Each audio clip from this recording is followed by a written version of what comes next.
السلام علیکم۔ خطے میں بدلتی صورتحال کے بعد افغانستان کی اہمیت میں کئی گنا اضافہ ہو گیا ہے۔ بھارت کی خاص طور پر کوشش ہے کہ 10 مئی کے چوٹ کے بعد وہ افغانستان کو اپنی مٹھی میں لے اور ٹی ٹی پی اور بی ایل اے کے ذریعے پاکستان کو ڈی سٹیبلائز کرے، کیونکہ یہ دونوں دہشت گرد تنظیمیں افغانستان سے آپریٹ کرنا ان کے لیے آسان ہوتا ہے۔ اس کے علاوہ چین، امریکہ اور دیگر ممالک بھی افغانستان کے ساتھ ورکنگ ریلیشن شپ قائم کرنا چاہتے ہیں، کیونکہ اس موجودہ صورتحال کے اندر افغانستان ایک اہم ملک کے طور پر ابھر کر سامنے آیا ہے۔ دوسری جانب افغانستان کے اندر یہ بحث زور پکڑ رہی ہے کہ اس کو پاکستان کے ساتھ اپنے تعلقات کو آگے لے کر چلنا ہے یا بھارت کے ساتھ۔ کچھ ایسے گروپ افغانستان میں موجود ہیں جو پاکستان کی دشمنی میں بھارت سے دوستی بڑھانا چاہتے ہیں، لیکن وہ گروپ آٹے میں نمک کے برابر ہیں۔ میں ہوں خرم کلیم اور آپ دیکھ رہے ہیں 24 ڈیجیٹل۔ افغانستان کی اہمیت میں گزشتہ دنوں میں بے انتہا اضافہ ہو گیا ہے۔ پاکستان اور بھارت کے درمیان جو جنگ ہوئی اور 10 مئی کو جس طرح سے پاکستان نے بھارت کو دھول چٹائی، اس کے بعد بھارت کی کوشش ہے کہ وہ کسی طرح افغانستان کے اندر اپنی جڑیں مضبوط کرے اور بی ایل اے اور ٹی ٹی پی کے ذریعے پاکستان کو ڈی سٹیبلائز کرے۔ اس کے لیے انہوں نے کوششیں شروع کر دی ہیں اور ان کو افغانستان کے اندر کچھ ایسے لوگ بھی مل گئے ہیں جو بھارت کے ساتھ تعلقات کو مضبوط کرنا چاہتے ہیں۔ شمالی اتحاد کے دور میں تو بھارت اور افغانستان کے تعلقات انتہائی آئیڈیل تھے۔ اشرف غنی اور حامد کرزئی کی تو دوسری وائف اب بھارت سے تعلق رکھتی تھی۔ اس کے علاوہ اشرف غنی بھی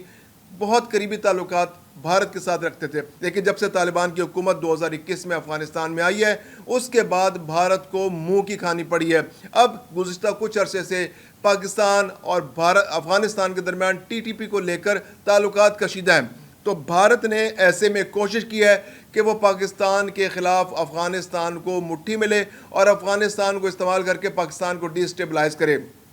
گزشتہ دنوں بھارت کے ایک سرکاری اہلکار آنند پرکاش بھی افغانستان کے دورے پر گئے تھے اور انہوں نے وہاں پر افغانستان کے طالبان حکومت کو بہت سی ایسی سہولتیں دینے کی پیشکش کی، کیونکہ افغانستان ایک لینڈ لاکڈ کنٹری ہے اور اس کی تجارت جو ہے پڑوسی ملکوں پر انحصار ہے۔ پاکستان سے افغان ٹرانزٹ ٹریڈ کے ذریعے اس کو افغانستان اپنے ملک میں چیزیں منگوانی ہوتی ہیں۔ اس کے علاوہ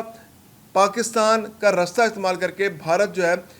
بہت سارا سامان افغانستان بھجواتا ہے۔ جب حالات پاکستان افغانستان بہت کشیدہ تھے، اس وقت بھی انسانی ہمدردی کی بنیاد پر پاکستان نے کبھی بھی اس تجارت کو نہیں روکا تھا۔ یعنی کچھ ٹرک جو تھے وہ انڈیا سے آتے تھے، وہ سیلڈ ٹرک ہوتے تھے، وہ پاکستان سے گزر کر افغانستان جاتے تھے اور پھر وہاں پر ان کی سیل ختم کی جاتی تھی، یعنی پاکستان کے اندر کوئی سامان اس کا نہیں اتارا جاتا تھا۔ تو وہ جب سے یہ حالیہ دور میں تجارت جو حالات خراب ہوئے ہیں، پہلے افغانستان اور پاکستان کے حالات خراب ہوئے، اس کے بعد اب پاکستان اور بھارت کی جو یہ حالات خراب ہوئے ہیں، تو اس کے بعد وہ ٹریڈ جو ہے دونوں ملکوں کے درمیان روک دی گئی ہے، جس کی وجہ سے افغانستان میں کافی مشکلات افغانستان کو سامنا کرنا پڑ رہا ہے۔ دوسری جانب حالات کی خرابی کی وجہ سے افغان ٹرانزٹ ٹریڈ بھی بڑی حد تک متاثر ہوئی ہے۔ اس میں پاکستان افغانستان کے تعلقات کی خرابی بھی اس کا پیش خیمہ ثابت ہوئی ہے، اور دوسرا پاکستان بھارت کے حالیہ جنگ میں بھی رکاوٹیں آئیں۔ تو اب بھارت اور افغانستان کے درمیان ڈپلومیٹکلی یہ کوشش ہو رہی ہے کہ وہ جو تجارت افغانستان اور بھارت کے درمیان پہلے سے ہو رہی تھی اس کو کسی طرح بحال کیا جا سکے۔ دوسری جانب پاکستان کے سابق سفیر صادق خان افغانستان، پاکستان اور چین کو لے کر ایک اہم ورکنگ گروپ بنا کر اس میں بہت اہم ڈیولپمنٹس ہو رہی ہیں۔ پاکستان اپنے مفادات کا تحفظ کرنے کے لیے ہر ممکن کوشش کر رہا ہے۔ پاکستان اور چین مل کے افغانستان کو فیسیلیٹیٹ کر رہے ہیں، اور جتنی امپورٹنس پاکستان اور چین کے ذریعے افغانستان کو ملے گی، اتنا ہی اس کو اچھا رسپانس عالمی برادری کی جانب سے ملے گا، کیونکہ امریکہ دہشت گردی کے خلاف جنگ میں اس خطے میں موجود رہا اور یہاں سے چلا گیا، اس کے باوجود افغانستان کو عالمی سطح پر وہ رسپانس نہیں مل سکا۔ پچھلے 4 سال سے اس علاقے میں طالبان کی حکومت ہے، اس کو کسی بھی ملک نے ریکگنائز نہیں کیا، اگرچہ پاکستان، امریکہ، چین، ترکی، بھارت اور بہت سے اہم ممالک جو ہیں وہ افغانستان کے ساتھ ٹریڈ کر رہے ہیں، لیکن اس کے باوجود اس کو ریکگنیشن نہیں مل سکی۔ تو افغانستان اگر اس موقع پر بہتر انداز میں ڈپلومیسی کرتا ہے اور اپنے دوستوں کی صحیح پہچان کرتا ہے اور صحیح انتخاب کرتا ہے، تو اس کے لیے آنے والے دنوں میں اپنی حکومت کو ریکگنائز کرانا ممکن ہوگا، اور اگر وہ چین اور پاکستان کے ساتھ مل کر اپنی امپورٹنس بناتا ہے اور بھارت جو کہ پہلے ہی شکست خوردہ ہے، اس کو خطے میں کوئی منہ نہیں لگا رہا، اس کو یورپ نے بھی ریجیکٹ کر دیا، اس کو امریکہ نے بھی ریجیکٹ کر دیا ہے، امریکہ نے وہاں سے اپنی تجارت کو سمیٹنا شروع کر دیا ہے، ایسے موقع پہ صرف اسرائیل ایک ایسا ملک ہے جو بھارت کے ساتھ غیر مشروط طور پر کھڑا ہے۔ اگر افغانستان اس موقع پر بھارت کو سپورٹ کرے گا تو اس کا نام اسرائیل کے ساتھ لیا جائے گا، اور یہ انتہائی توہین کی بات ہے افغانستان کے لیے اور افغانستان کی عوام کے لیے کہ ان کا ایک ایسا ملک جو دنیا میں کلیم کرتا ہے کہ وہ واحد اسلامی ملک ہے اور جہاں پہ اسلامی نظام رائج ہے، اور ایک ایسا ملک جہاں پہ اسلامی نظام رائج ہے وہ دنیا کے دو بڑے دہشت ملکوں کا اتحادی بنے۔ ایک سب سے بڑا دہشت گرد ملک اسرائیل، جس نے فلسطینیوں کا صفحہ ہستی سے مٹانے میں کوئی کسر نہیں چھوڑی۔ غزہ میں جس طرح نسل کشی ہے اس پر دنیا احتجاج کر رہی ہے، دنیا میں اس کی مثال ملنا مشکل ہے۔ دوسری جانب بھارت، جس نے کشمیر میں پچھلے 35 سال میں 1 لاکھ سے زائد معصوم شہریوں کو قتل کیا ہے، اور وہ اپنے پڑوسی ملکوں پر جبر کا نظام نافذ کرنا چاہتا ہے، وہ یہاں پر گولہ باری کرتا ہے، حملے کرتا ہے اور ان کو دباؤ میں لینے کی کوشش کرتا ہے۔ تو انٹرنیشنلی ریکگنائزڈ دہشت گرد ملک جو امریکہ، کینیڈا، برطانیہ ہر ملک میں جا کر دہشت گردی کرتا ہے، اپنے مخالفین کو قتل کرنے کی کوشش کرتا ہے اور اس نے قتل کیے ہیں۔ تو ان دو ملکوں کے اتحاد میں اگر افغانستان شامل ہوتا ہے تو اس کا نام بھی اسرائیل اور بھارت کے ساتھ لیا جائے گا۔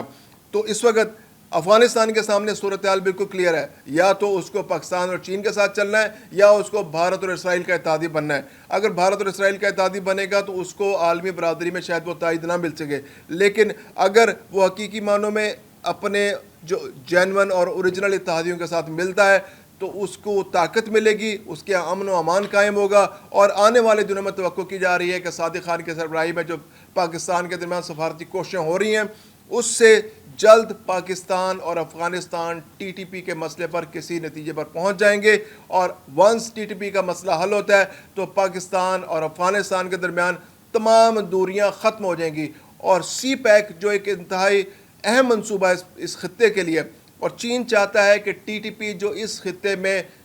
سی پیک کا سب سے بڑا دشمن ابھر کر سامنے آیا، کیونکہ وہ ایک لوکل کانٹریکٹر کے طور پہ عالمی قوتوں کے کام کرتا ہے اور سی پیک کے مفادات کو، پاکستان کے مفادات کو اور چین کے مفادات کو نقصان پہنچاتا ہے، تو اس کا مکمل طور پر اس خطے سے صفایا کیا جائے۔ تو ٹی ٹی پی کے کچھ سپورٹ حاصل ہے، افغانستان کی مورل سپورٹ حاصل ہے، وہ اس کے علاقے کو استعمال کرتا ہے، وہ افغانستان میں ٹی ٹی پی کے بہت سارے لوگ ہزاروں کی تعداد میں موجود ہے، اور وہ وہاں سے آ کر پاکستان میں مسلح افواج پر حملے کرتے ہیں، یہاں پر شہریوں پر حملے کرتے ہیں اور یہاں پاکستان کے مفادات کو نقصان پہنچاتے ہیں۔ اس کے علاوہ چینی انجینئرز بھی ٹی ٹی پی کے حملوں میں ان کو نقصان ہوتا ہے۔ دوسری جانب بی ایل اے جو ہے وہ بھی افغانستان سے آپریٹ کرتی رہی ہے۔ جب افغانستان میں شمالی اتحاد کی حکومت تھی تو 19 ایسے مراکز تھے جہاں پر بی ایل اے کو ٹریننگ دی جا رہی تھی۔ جب سے یہاں پر افغانستان میں طالبان کی حکومت آئی ہے تو وہ فیسیلیٹیشن حاصل نہیں رہی، لیکن اس کے باوجود چونکہ افغانستان ایک ایسا ملک ہے جہاں پر بہت امن و امان کی صورتحال بہت اچھی نہیں ہے اور وہاں پر ریٹ آف دا گورنمنٹ کے ایشوز ہیں، تو بی ایل اے جیسے دہشت گروپ جو ہیں وہ وہاں پر اپنے مفادات کا تحفظ کرنے میں کامیاب ہو جاتے ہیں اور انڈیا کے ذریعے ان کو پیسہ ملتا ہے اور وہ وہاں سے پاکستان میں آپریٹ کرتے ہیں۔ تو اگر افغانستان کی طالبان حکومت پاکستان اور چین کے ساتھ مل کر ایک کولیبریشن بناتی ہے اور اس کولیبریشن کے نتیجے میں اس خطے میں امن قائم ہو جاتا ہے اور ٹی ٹی پی اور بی ایل اے کا صفائی ہو جاتا ہے، چونکہ پاکستان تو اس بارے میں یکسو ہے کہ اس نے سال 2025 میں اس خطے سے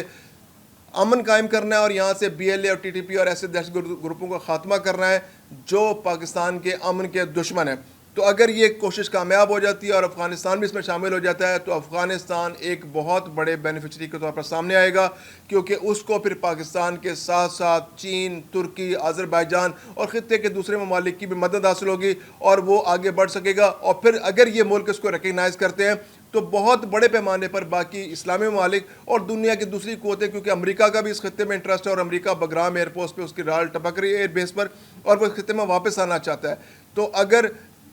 افغانستان اس وقت بہت سینسیبلی بیہیو کرتا ہے اور انڈیا کی گود میں بیٹھنے کے بجائے اپنے مفادات کا تحفظ کرتا ہے اور خطے کے باقی ملکوں کے ساتھ کولیبریشن بناتا ہے تو وہ ریکگنائزڈ ہو سکتا ہے اور اس کی حکومت کو عالمی قوتیں ریکگنائز کر سکتی ہیں۔